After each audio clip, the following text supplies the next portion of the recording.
Thank you so much for tuning in. I'm here with the fabulous Felena Hansen, and I am Skyler McCurran, and we are here to talk about something that I have noticed has become an epidemic, at least in the Facebook world, and that is the first world problem.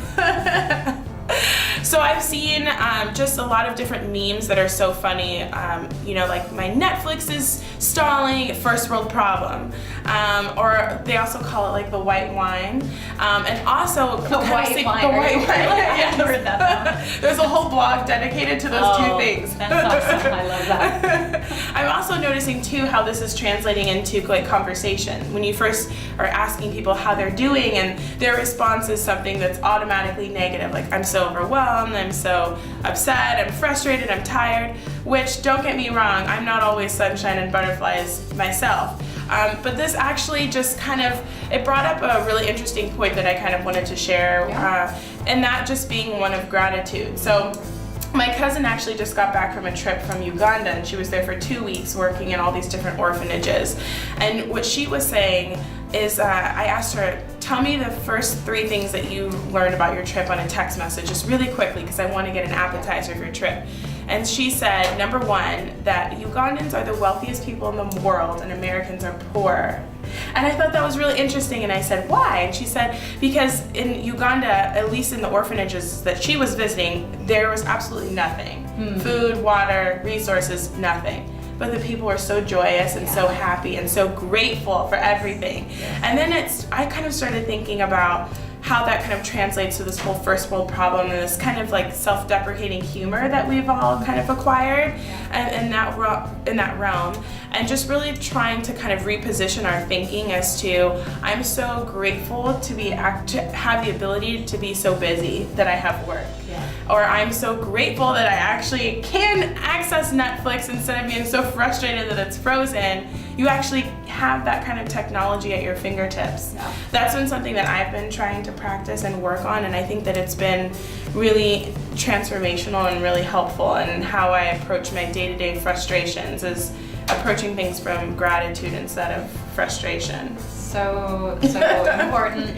Since you have started using that phrase, first world problems, I've stolen it. And even in my interaction, like with Keith, for example, my man, sometimes I'll even catch him starting to, you know, get into this pattern of frustration and mad and, you know, things of that nature. And so I use that phrase, first world problems, put it in perspective. This is really, really important.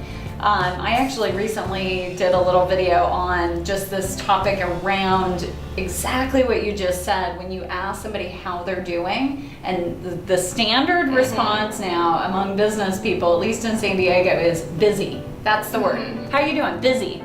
Like, okay, so what? We're all busy. Get over it. Like, have some gratitude. And so just even to your point, some of the simple things that you can do to really ground yourself and think in that positive way. Anytime somebody asks me how I'm doing, I say awesome or great or something that, you know, just, and it almost, some people are like taken back by, you know, just be positive and put out that vibe of gratitude, positivity. You know, we are so lucky. And how this even came up, I was actually in my I had my first acupuncture appointment, and I was so scared about having needles stuck in me. So she said, okay, just stay calm and go to a happy place.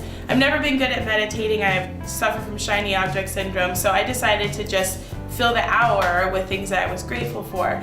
Like rudimentary things that we don't even think about. Like, I can actually feel the fact that there are needles in my arm. I can feel my hands, I can feel my feet. And I was able to, I never was thankful for the same thing in an hour. And I just was so overwhelmed with like this joy. And it's just a reminder. So maybe a good practice for you is something I like to do when I go to bed at night, especially when I'm tossing and turning and can't sleep.